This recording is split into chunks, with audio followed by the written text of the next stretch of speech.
नमस्कार दोस्तों, क्या आपके गुड़हल के पौधे पर कलियां और फूल नहीं आ रहे हैं? क्या आपका गुड़हल का पौधा विकास नहीं कर रहा है? तो आज एक ऐसा खाद लेकर आई हूं जिससे आपका पौधा बम्पर फ्लावरिंग करेगा दोस्तों। तो देख ही सकते हैं कि मेरे गुड़हल के पौधे पर कितनी अच्छी फ्लावरिंग हुई है दोस्तों। तो आप भी ऐसा फूल पाना चाहते हैं तो जो केयर टिप्स बताऊंगी और जो खाद बताऊंगी उसका आप यूज करेंगे तो 100% आपका गुड़हल का पौधा बम्पर फ्लावरिंग करेगा। तो ये खाद बहुत ही इफ़ेक्टिव खाद है और बहुत ही सस्ता खाद है। इसको आप अपने पौधे में डालेंगे तो जो पौधा कभी ग्रोथ नहीं करता था वो ग्रोथ करने लगेगा। जो पौधा हमेशा बीमार रहता था वो बीमारी से मुक्त हो जाएगा और हरा-भरा हो जाएगा। जिस भी पौधे की पत्तियाँ सिकुड़ रही हैं, कलियाँ फूल बनने से पहले गिर जा रही हैं, पत्तियाँ पीली हो रही हैं, दुनिया भर की समस्याओं से ग्रसित है, उसकी टहनियाँ मोटी नहीं हो रही हैं, उस पर नई ब्रांच नहीं निकल रही है, तो सारी समस्याओं का समाधान ये काला वाला खाद है दोस्तों। इसका आप एक बार प्रयोग करके देखिए, 100% आपका पौधा सही हो जाएगा और बम्पर फ्लावरिंग करेगा। और एक खाद और लेकर आए हैं दोस्तों कि अगर आपके पौधे के ऊपर चींटियाँ वगैरह लगी हैं तो उससे भी आपको निजात मिल जाएगा। चींटियों के अलावा और भी कोई कीड़े-मकोड़े लगे हैं तो उससे निजात मिल जाएगा दोस्तों। इस खाद के प्रयोग से दोस्तों बता दें, फूलों का साइज़ बहुत ही बड़ा होता है और कलियों का साइज़ भी बहुत बड़ा होता है। कलियाँ हमेशा फूल बनकर ही गिरती हैं, बिना फूल बने वह कभी गिरती ही नहीं है दोस्तों। तो चलिए इस प्लांट से रिलेटेड कुछ ज़रूरी केयर टिप्स है जो आपसे शेयर कर लेते हैं, उसके बाद तब हम खाद डालना बताते हैं दोस्तों। क्योंकि केयर टिप्स जाने बगैर अगर आप खाद डाल देते हैं और तो वह सूट नहीं करता है, उल्टे साइड इफ़ेक्ट ही हो जाता है दोस्तों। ठीक है? तो जो भी फूल वाले पौधे होते हैं उन्हें ऐसी जगह आप रखिए जहाँ उन्हें पूरे दिन की धूप लगती हो, ख़ास तौर से ठंडी के मौसम में। अगर गर्मियाँ स्टार्ट होती हैं तो 4 से 5 घंटे की धूप काफ़ी होती है, लेकिन ठंडियों में अगर आप पूरे दिन की इन्हें धूप दिखाएँगे तो उतना ही अच्छे से पौधा ग्रोथ करेगा, उतना ही अच्छे से इस पे फूल और कलियाँ आएँगी। पत्तियों का साइज़ बड़ा होगा, फूलों का साइज़ बड़ा होगा। धूप से ही पौधा अपना खुराक बनाते हैं दोस्तों। अगर इन्हें धूप नहीं मिलता है तो इनकी ग्रोथ रुक जाती है, धीरे-धीरे फंगस का शिकार हो जाते हैं, उसके बाद अचानक से पौधे सूख जाते हैं। ठीक है? उसके बाद अगला काम क्या करना है कि आपको महीने में कम से कम 3 बार ठंडियों में मिट्टी की खुदाई करनी है। मिट्टी की खुदाई करने से ये फ़ायदा होता है कि मिट्टी की उर्वरा शक्ति बढ़ेगी, जिससे पौधे की जड़ें जो होती हैं वो मजबूत होती हैं और पौधे अपनी अच्छी-सी ग्रोथ करते हैं दोस्तों। तो मिट्टी की खुदाई करने से एक फ़ायदा और होता है, अगर पौधे में एक्स्ट्रा जड़ें हो गई हैं या रूट बाउंड हो गया तो वो भी समस्याएँ कम हो जाती है। अब जब सूर्य की रोशनी मिट्टी पे पड़ती है, जड़ों तक पहुँचती है, तो थोड़ा-सा जो जड़ें होती हैं उन्हें ऑक्सीजन मिल जाता है, जिससे पौधा अपनी ग्रोथ को तेज़ी से बढ़ाने लगता है। ठीक है?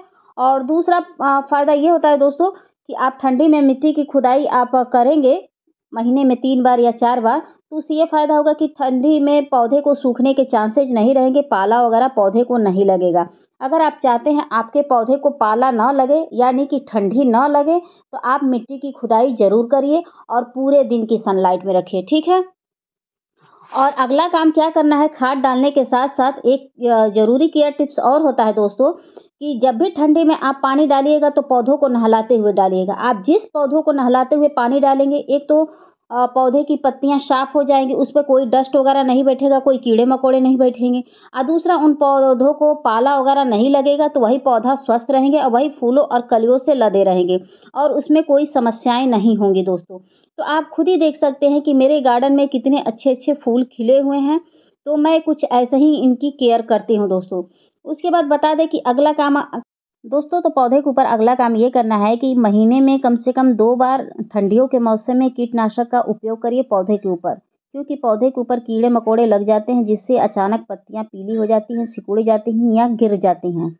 तो ये कैसे गिर जाती हैं? जैसे मान लीजिए वो कलियों के ऊपर चिपक जाती हैं, तो कलियों का रस चूस लेती हैं, उसके बाद अचानक से गिर जाती हैं। पत्तियों पर जब चिपकती हैं, तो पत्तियाँ बर्न होने लगती हैं या अचानक से पीली हो जाती हैं। ब्रांच के ऊपर चिपकती हैं, तो ब्रांच का रस चूस लेती हैं और अचानक से पौधा सूख जाता है। तो आपको कुछ समझ में नहीं आता है और अचानक से आपका पौधा सूख जाता है या डेड कर जाता है, मान लीजिए। तो इसका एकमात्र समाधान ये है कि आप महीने में 1 बार फंगिसाइड पाउडर या नीम ऑयल का आप स्प्रे करते रहिए, जिससे आपका पौधा सुरक्षित रहेगा। नहीं तो मार्केट में बहुत सारे कीटनाशक उपलब्ध हैं जिसका आप प्रयोग कर सकते हैं। अक्सर पौधा चींटियों के कारण मरता है नहीं तो मीलीबग के कारण मर जाता है पौधा। तो उससे बचाने के लिए ये सब काम करने बहुत ज़रूरी है।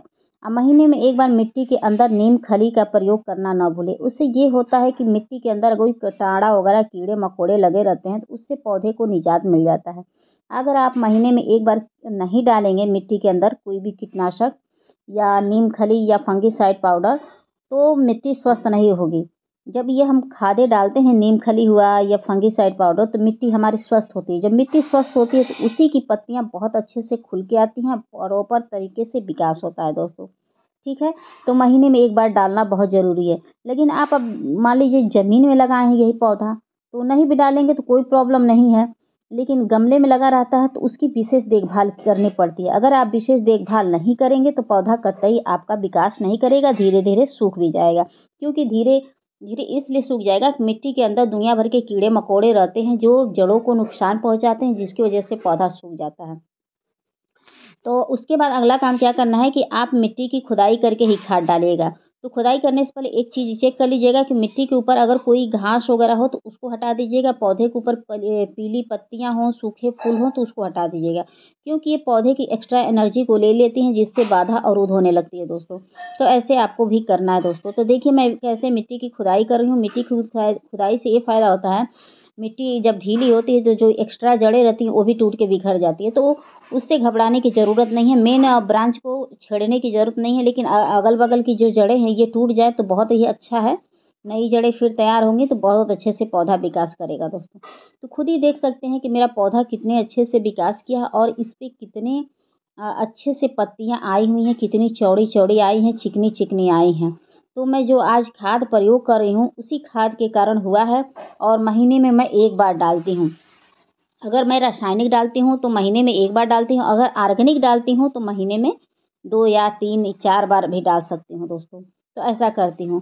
तो आज मैं चींटियों को भगाने का भी तरीका आपको बताऊँगी और मिट्टी को भी स्वस्थ करने का और मिट्टी को रिचार्ज करने का तरीका बताऊँगी। तो ये देख सकते हैं कि मेरे हाथ में ये सेंधा नमक है, इसके प्रयोग से आप मिट्टी के अंदर के कीड़े मकोड़ों को भी भगा सकते हैं। अगर पौधे के ऊपर चींटियाँ वगैरह लगी हैं तो उसको भी आप भगा सकते हैं। इसके प्रयोग से आपका पौधा जो अपनी हरियाली गँवा चुका होता है वो फिर से हरा-भरा होने लगता है दोस्तों। बस इसकी मात्रा कम लेनी पड़ती है, तो आप मात्रा देख ही सकते हैं कि ये 2 चुटकी के करीब है और मैं ये अपने गमले में डाल रही हूँ। तो ये सेंधा नमक है, आयोडीन वाला नमक नहीं है। तो याद रखिएगा जो व्रत में खाने वाला नमक होता है वही नमक है, ठीक है? उसी का प्रयोग करना है। इसी से आपका पौधा स्वस्थ रहेगा और हरा-भरा रहेगा।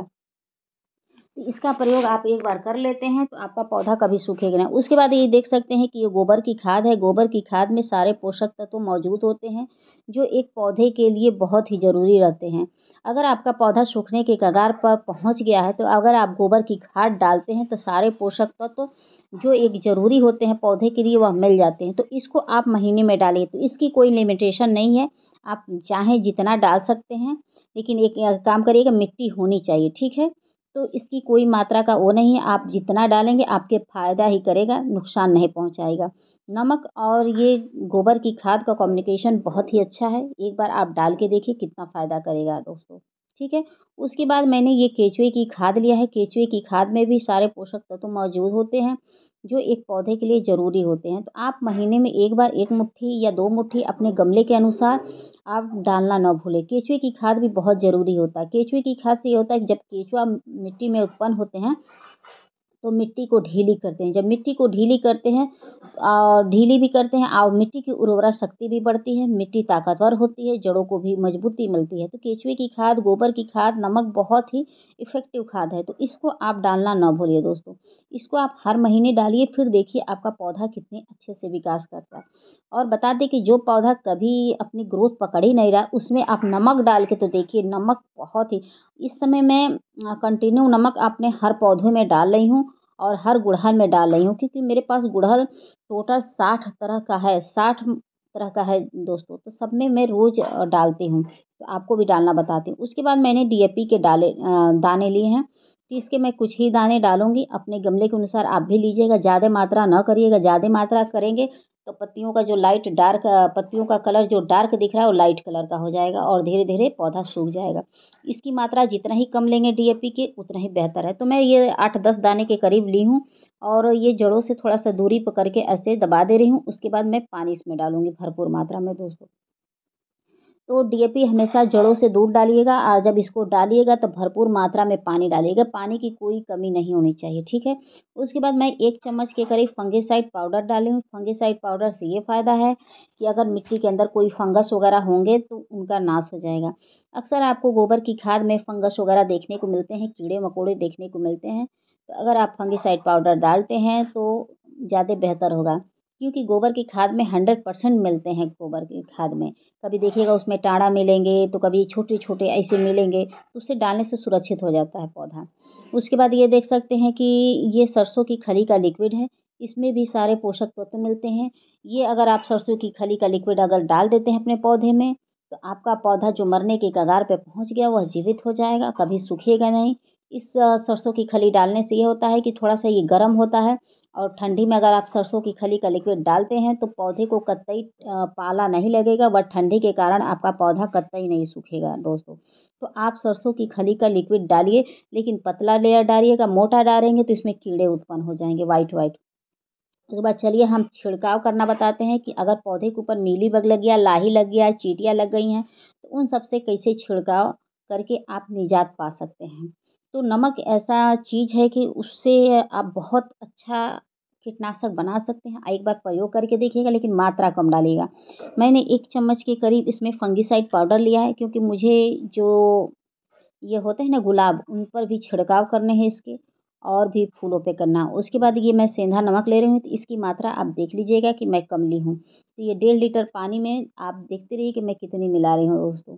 तो आप भी इतनी मिलाइएगा और ज़्यादा ना मिलाइएगा, अगर ज़्यादा मिलाएँगे तो पौधा सूख जाएगा, 100% सूख जाएगा, तो मात्रा कम लीजिएगा। तो ये मैंने कम से कम 3 या 4 चुटकी के करीब लिया है, सही से दिखा नहीं कैमरे में।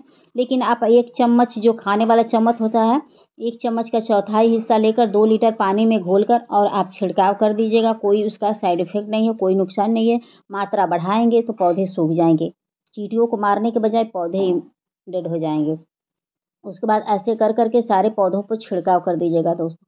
उसके बाद देखिए आपका पौधा कितना हरा-भरा हो जाएगा, पत्तियाँ चौड़ी-चौड़ी हो जाएँगी, पत्तियों का कलर डार्क हो जाएगा, एकदम हैवी ग्रोथ इनका पकड़ने लगेगा दोस्तों। तो इसको आप हर तरह के पौधे में छिड़काव कर सकते हैं, इंडोर, आउटडोर जो पौधे हों सब में आप छिड़काव करके देखिए, चींटियों का एकदम सत्यानाश हो जाएगा, कीड़े-मकोड़े भग जाएँगे, कभी लगेंगे नहीं, पौधा स्वस्थ रहेगा, फूलों और कलियों से लदा रहेगा। इसको आप चाहें तो फल वाले में भी छिड़काव कर सकते हैं। इंडोर में भी, आउटडोर में भी, सक्युलेंट में भी, आप हर तरह के पौधे में इसका छिड़काव करके देखिए, ठीक है। तो नमक ऐसा चीज़ है कि उससे बड़े से बड़े कीड़े को भगाया जा सकता है और पत्तियों की शाइनिंग बढ़ाई जा सकती है और फूलों और को स्वस्थ किया जा सकता है। जो ये दिख रहा है फूलों का पत्तियों का कलर लाइट हो गया है, ये लाइट कलर से ये डार्क हो जाएगा पूरा। तो आप देख ही सकते हैं कि मेरे एक ही गमले में ये 2 तरह का हो गया है समस्याएँ दोस्तों, क्योंकि इसमें मैंने 5 तरह का पौधा लगाया हुआ था। तो ये सब सारी समस्याओं से आपको निजात मिल जाएगा अगर आप इस खाद का प्रयोग करते हैं, तो 100% आपको निजात मिल जाएगा दोस्तों। एक बार ये डाल के देखिए, मेरे पे भरोसा करके देखिए। अगर मेरी वीडियो पसंद आएगी तो please like, subscribe, comment and share ज़रूर कर दीजिएगा और बेल आइकन का बटन ज़रूर दबा दीजिएगा। तो वीडियो को यहीं रखते हैं। Thank you for watching. Thank you. Bye.